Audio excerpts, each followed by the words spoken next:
तुम्ही बदलायला सुरुवात केली आणि अचानक काही लोक दूर जाऊ लागले. काहींच्या चेहऱ्यावर तर हसूच कमी झालं. काहींनी टोमणेच मारायला सुरुवात केली. का? कारण तुम्ही चुकीचे होतात का म्हणून नाही बरं का, तर तुम्ही आधीसारखे राहिले नाही म्हणून. जेव्हा तुम्ही स्वतःसाठी उभं राहायला शिकता, जेव्हा ज्यांना तुमची जुनी सवय होती त्यांना ते अस्वस्थ व्हायला होतं. लोकांना तुमचं यश हे त्रास देत नाही, लोकांना तुमचा बदल त्रास देतो. कारण बदल म्हणजे सीमारेषा, बदल म्हणजे एक नाही म्हणण्याची ताकद, बदल म्हणजे स्वतःची किंमत ओळखणं. आणि ज्या लोकांना तुम्ही गृहीत धरायला सवय लावलेली होती त्यांना मात्र तुमचं नवीन रूप हे कधीच सोयीचं नसतं. एक गोष्ट कायम लक्षात ठेवा, जगाला तुमचा संघर्ष चालतो पण तुमचा बदल हा ते स्वीकारत नाही. जेव्हा तुम्ही बदलता तेव्हा लोक का अस्वस्थ होतात, कधी विचार केला आहे का? कधी लक्षात आलंय का? ज्यावेळी तुम्ही शांत राहायला लागता, ज्यावेळी तुम्ही नाही म्हणायला लागता, ज्यावेळी तुम्ही स्वतःची किंमत ओळखायला लागता, तेव्हाच काही लोक तुमच्यावर नाराज होतात. का? माहितीये, तुम्ही काही चुकीचं करत नाही हे लक्षात घ्या. तुम्ही फक्त बदलत आहात आणि हा बदल अगदीच गरजेचा आहे बरं का. पण लोकांना तुमचा बदल हा सहन होत नाही, कारण तुम्ही आता त्यांच्यासाठी उपलब्ध नसता. आज आपण अशाच गोष्टींवर बोलणार आहोत जिथे जेव्हा आपण स्वतःसाठी जगणं सुरू करतो, स्वतःसाठी बदल सुरू करतो, तेव्हा मात्र लोक हे अस्वस्थ का होतात.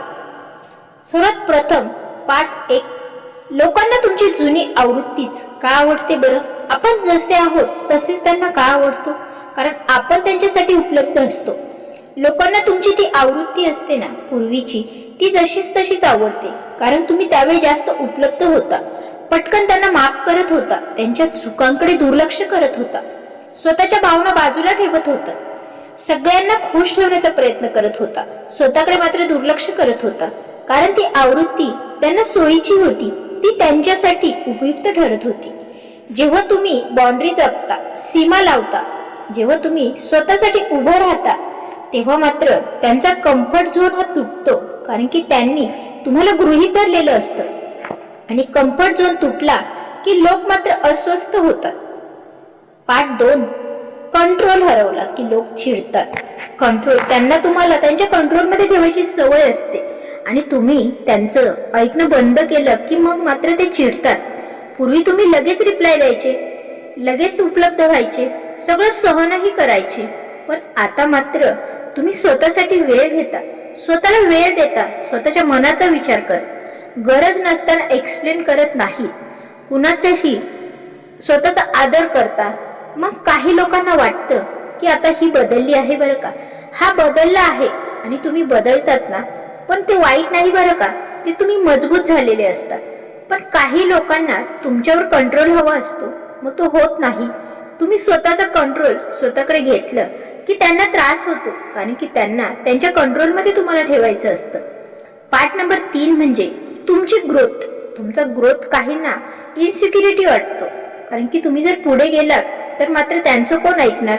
तुम्ही स्वतःवर काम करता, स्वतःला प्रायोरिटी देता, स्वतःचा आत्मविश्वास वाढवता. मग काही लोकांना वाटतं आता ही माझ्याशिवाय ठीकच आहे. आता मग त्यांना भीती वाटायला लागते की हिला आता माझी गरज उरली नाही. कारण आधी त्यांच्यावर इमोशनल डिपेंड होता ना तुम्ही, प्रत्येक गोष्ट त्यांच्याशिवाय तुम्ही करूच शकत नव्हता. आता तुम्ही इंडिपेंडेंट होत आहात आणि तुमचं इंडिपेंडेन्स त्यांच्या इगोला हर्ट करतं, टोचतं. पार्ट नंबर 4 म्हणजे सगळे लोक तुमच्यासोबत ग्रो होणार नाही हेही लक्षात घ्या. एक गोष्ट नेहमी लक्षात ठेवायची, तुम्ही बदललात म्हणजे सगळेच बदलणार आहेत का? तर नाही. काही लोक हे मागेच राहतील, काही दूर निघून जातील, तुमच्याबद्दल चुकीचं बोलतील, चुकीचं पसरवतील, पण ते ठीक आहे ना. कारण ग्रोथ म्हणजे सगळ्यांना सोबत घेऊन जाणं थोडंच आहे, ते होणार नाही. ग्रोथ म्हणजे स्वतःला हरू न देणं. पार्ट नंबर 5, बदलताना अपराधी वाटू देऊ नका. खूप लोक बदलल्यानंतर गिल्टी फील करतात, मी आधीसारखी राहिले असते तर बरं झालं असतं, नाही का? तुम्ही आधीसारखे राहिले असता तर तुम्ही आतून तुटत राहिले असता, याचाही विचार करणं गरजेचंच आहे. बदल म्हणजे ॲटिट्यूड नाही बरं का, बदल म्हणजे मॅच्युरिटी. पार्ट नंबर 6 म्हणजे लोक तुमच्यावर आरोप का करतात, हाही प्रश्न विचारून पहा. एक गोष्ट लक्षात ठेवा, जेव्हा तुम्ही बदलताना तेव्हा काही लोक तुम्हाला प्रश्न विचारत नाहीत, ते थेटच आरोप करतात. ते म्हणतात, तुझ्यात खूप ॲटिट्यूड आला आहे, आधी तू अशी नव्हतीस, आता कोणाला विचारत नाहीस, तुझ्या मनाचं खरं करतेस. काय सुरू आहे, खरं काय असतं? आधी तुम्ही जास्त सहन करत असता खरं तर, आणि तुम्ही सहन करणं थांबवलं आहे. आणि जे लोक तुमच्या शांततेचा गैरफायदा घेत होते ना, त्यांना तुमचा आत्मविश्वास हा उद्धटपणा वाटतो. त्यामुळे लक्षात ठेवा, सेल्फ रिस्पेक्ट आणि ॲटिट्यूड यात फरक आहे बरं का. ॲटिट्यूड म्हणजे इतरांना कमी लेखणं, सेल्फ रिस्पेक्ट म्हणजे स्वतःला कमी होऊ न देणं.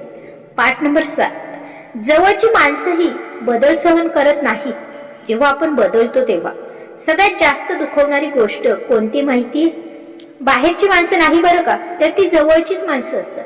जे तुम्हाला म्हणायचे ना, मी तुझ्या सोबत नेहमी आहे, तू बदलू नकोस, तेच लोक म्हणतात, तू जरा जरी जास्त बदललास की का? कारण आधी तुम्ही त्यांच्यासाठी सगळं करत होता, आता तुम्ही त्यांच्यासाठी काही करत नाही. आणि हेच काही लोकांना सहन होत नाही. पण लक्षात ठेवा, जे तुमच्या ग्रोथमध्ये साथ देत नाही, ते तुमच्या आयुष्याचा परमनंट भाग नसतात. पाठ नंबर 8, सायलेन्स ही सगळ्यात मोठी उत्तर देणारी गोष्ट आहे. पूर्वी काय व्हायचं? कोणी दुखावलं, तुम्ही एक्सप्लेन करायचा. कोणी गैरसमज केला, तुम्ही जस्टिफाय करायचा. कोणी चुकीचं बोललं, तुम्ही स्वतःला सिद्ध करायचा प्रयत्न करायचा.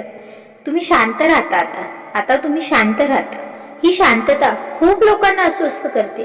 कारण माहितीये, तुमचं सायलेन्स हे वीक नाही, तुमचं सायलेन्स मॅच्युअर आहे. तुम्ही प्रत्येक वेळी स्वतःला सिद्ध करायला बंधनकारक नाही, हे सिद्ध करता. पाठ नंबर 9, बदल हा एकट्याचा प्रवास असतो, कोणी सांगत नाही. ही गोष्ट बदलताना तुम्ही थोडे एकटेही पडाल नक्कीच. काही लोक दूर जातील, काही नाती तुटतील, काही फोन बंद करतील, पण या एकटेपणातच स्वतःचा आवाज ऐकू येतो बरं का. आणि जेव्हा तुम्ही स्वतःला ऐकायला लागता ना, तेव्हाच खरी शांती मिळते. ग्रोथ म्हणजे प्राऊड नसतो, ग्रोथ म्हणजे क्लॅरिटी असते. पाठ नंबर 10 म्हणजे शेवटचा रियालिटी चेक. एक कठोर सत्य सांगते, जर तुमच्या बदलामुळे कोणी जर निघून जात असेल, गेलंही असेल, तर ते आधीपासूनच तुमच्यासाठी नव्हतं, हे लक्षात ठेवा. जे लोक तुमच्या जुन्या व्हर्जनवर प्रेम करत होते, ते तुमच्या फ्युचरला ऍक्सेप्ट करू शकत नाही. आणि ते ठीक आहे ना, कारण तुमचं आयुष्य कोणाच्या कम्फर्टसाठी नाही. आज जर तुम्ही गिल्टमध्ये असाल, कन्फ्यूज असाल, मी चुकते का असं जर वाटत असेल, तर हे लक्षात ठेवा, तुम्ही बदललात म्हणून लोक अस्वस्थ होतात, पण तुम्ही न बदलतात तर तुमचं आयुष्य थांबत असेल, आणि थांबलेलं आयुष्य हे हळूहळू मरतं, हे लक्षात ठेवा. म्हणून बदला, शांतपणे बदला, मजबूत व्हायला बदला. ज्यांना तुमचं खरं रूप हवं असेल, ते तुमच्यासोबत राहतील. बाकी लोक तुमच्या प्रवासात फक्त एक धडा होते. जरा हा व्हिडिओ ऐकताना तुमच्या डोळ्यासमोर कोणी व्यक्ती आली असेल, किंवा तुमच्या स्वतःचं आत्मबिंब तुम्हाला दिसलं असेल, तर हा व्हिडिओ त्यांच्यासाठी नाही, हा तुमच्यासाठी आहे. स्वतःला निवडा. स्वतःला निवडणं म्हणजे गुन्हा नाही. त्यामुळे स्वतःला निवडा, थांबू नका. अशाच खोल विचारांसाठी थॉट्स या चॅनेलला सबस्क्राईब मात्र नक्की करा. व्हिडिओ आवडला असेल तर व्हिडिओला एक लाईक करा, कारण इथे आपण लोकांना बदलायला शिकत नाही, आपण स्वतःला समजून घ्यायला शिकवतो. धन्यवाद.